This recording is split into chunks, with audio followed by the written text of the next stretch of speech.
제가 이번에 이사야서를 준비하면서 참 많은 것들을 경험을 했는데 느꼈는데, 처음에는 제가 의욕에 불탔겠죠. 그래서 모든 최신 아티클들 또 주석들 내가 다 삶아 먹듯이 다 먹으려고 하다가 완전 브레이크다운이 되고, 그러면서 어느 단계로 넘어가면서 이게 내 힘으로 되는 게 아니구나, 이 주석조차 내 힘으로 되는 게 아니구나 하면서 갑자기 박윤선 목사님이 생각이 났어요. 박윤선 목사님은 신구약 성경 전권을 주석을 하신 분이에요. 칼빈 이후에 한국에서. 그래서 박윤선 목사님이 주석을 하시면서 가끔 많이 막히셨나 봐요. 그럼 이제 총신 뒷동산에 올라가서 주여 막혔습니다 이렇게 소리를 지르면 또 하나님께서 이제 길을 열어주셔가지고 주석을 써 내려가고 그러셨대요. 저도 제 방하고 우리 황지연 방하고 이렇게 좀 떨어져 있는데, 황지연은 내 방에서 나오는 신음 소리를 많이 들었을 거예요. 그런 이제 과정을 통해서 사실 이 글을 만든다는 이게 참 어려운 일이잖아요, 그죠?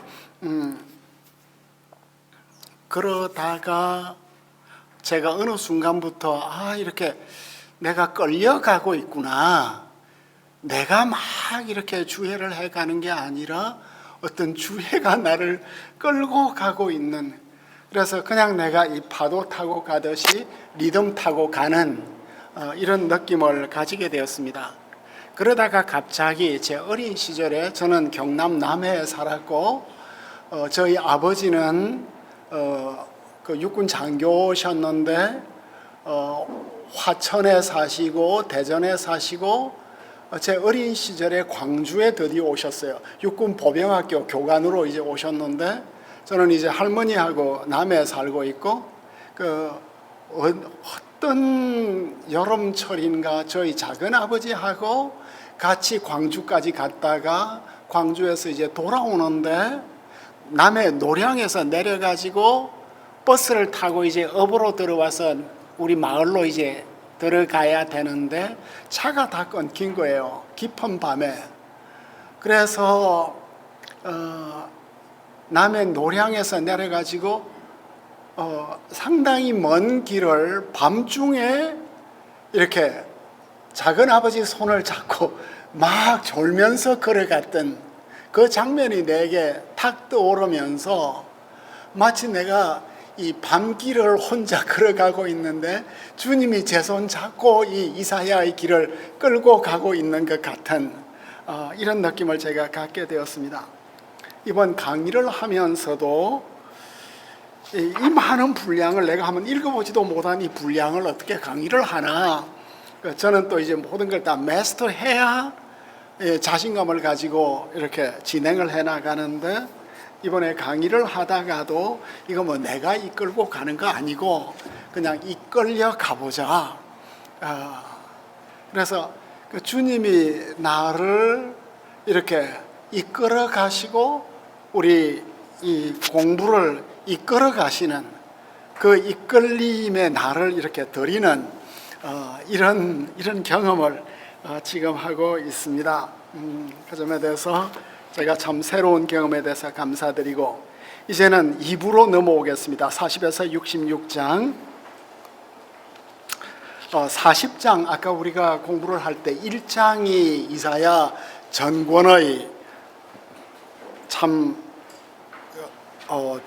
서론장으로서 어떻게 참 그 값어치를 하고 있는가, 1장 될 만한 가치를 가지고 있는가를 생각을 했는데, 40장이 40에서 66장의 서론 역할을 하고 있습니다. 그래서 39장까지 하고 분위기가 확 달라졌습니다. 그죠? 심판의 어둠은 거치고 이제는 구원의 서광이 비치고, 39장하고 40장은 대조가 너무나 심하죠. 문학적, 역사적, 신학적 컨텍스트도 다르고, 그렇지만 39장, 40장이 전반부하고 후반부를 멋지게 이어주는데, 39장에서는 바빌론 왕 메로닥 발라단이 등장을 하고, 그런데 40장으로 넘어가면 이제 바빌론 포로가 끝났다는 선언이 들리는 바빌론으로 이렇게 멋지게 연결을 해 주고 있습니다. 그래서 바빌론의 포로로 잡혀간 이스라엘 백성들은 분명히 돌아올 것인데 여러 가지 질문들이 있겠죠. 포로로 잡혀갈 수밖에 없이 살아온 유다의 백성들이 그 죄성은 여전히 남아 있을 텐데 여전히 귀먹고 눈먼 그리고 마음이 둔한 하나님의 백성들이 돌아와서는 변할 수 있을까? 운명의 변화가 있을 수 있을까? 내재적인 죄 문제가 어떻게 처리가 될까? 이스라엘이 이렇게 큰 시련을 당하고 돌아오면 정말 신실한 하나님의 종이 될 수 있을까? 그럼 만약에 실패한다면 하나님은 어떤 대책을 가지고 있을까? 우리의 실패에 대한 하나님의 최종적 대책이 무엇일까? 그 대책이 있다는 것을 이사야는 말을 해주고 있습니다. 그 대책이 바로 여호와의 종이고, 종의 노래가 4번 나타나고 4번째 종의 노래를 통해서 순환의 종과 그 시들이 새로운 대책이 될 것이라고 이야기를 하고 있습니다. 그래서 폴 헨선이 이사야서 이 뒷부분 주석을 참 잘했는데, 제40장은 이사야서 전체의 중심 메시지의 축도로서 전략적으로 자리를 잡고 있다. 이 장에서 만약 주전 8세기 선지자 이사야의 메시지의 초석으로 여겨질 수 있는 단 하나의 주제만을 꼽으라고 한다면 그것은 사람의 마음을 현혹시키는 모든 거짓 주창자들을 배격하는 전심으로 주님을 의지하는 것이다. 그러니까 전심으로 주님을 의지하는 것은 무엇인가? 제국도 우리를 기화시키려고 하고 우상들도 우리를 한없이 유혹하려고 하는데 우리의 마음에 수많은 이런 유혹들이 있지만 전심으로 주님을 의지할 때 우리는 하나님의 종으로 살 수 있을 것이다. 이것이 이사야 전반부하고 후반부를 연결시키는 결정적인 주제가 될 것이라고 이야기를 하고 있습니다. 그런데 이제 이사야서 후반부로 넘어오게 되면 우리 복음주의자들은 고민이 너무나 많죠. 그러면은 이제 비평학자들에 따르면은 이거는 제2 이사야가 되거든요. 포로 세팅이 되는데, 이제 우리는 또 이 본문을 훑고 가면서 복음주의자로서 이사야의 주전 8세기 이사야의 관점 속에서 이 바벨론 포로적 세팅을 어떻게 이제 이해를 해야 하느냐는 이 문제가 있는 것 같아요. 그래서 게리 스미스가 이 문제를 3가지 핵심 쟁점을 제시를 해 주었는데, 지금 이사야 후반부, 제2 이사야라고 하죠. 선지자와 그의 청중이 어디에 살고 있을까? 비평학자들은 전부 지금 바벨론에 있다고 이야기를 하는데, 정말 이 본문들이 전부 바빌론 세팅인가 하는 이런 질문이 있습니다. 그죠?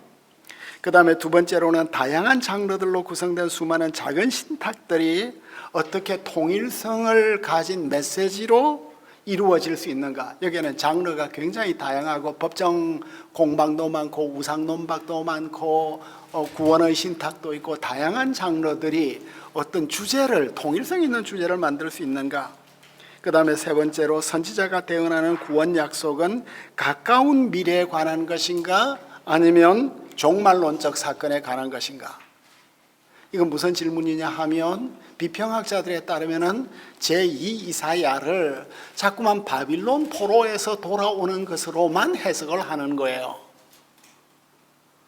그러면은 우리의 구원이 그냥 포로 귀환이면 구원이냐? 이사야가 이야기를 하고 있는 구원은 포로 귀환보다 훨씬 큰 것 같아요.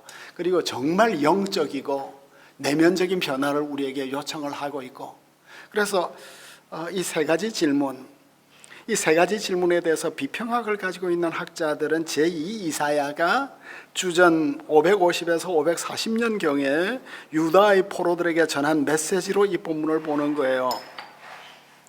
그렇지만 우리가 주의하는 과정을 이렇게 이사야 이 섹션을 주의를 하다 보니까 많은 정황들이 바빌론 주장이 아닌 거예요. 바빌론 세팅이. 여기에는 예루살렘 세팅이 나오고 팔레스타인 세팅이 나오고 지리와 역사가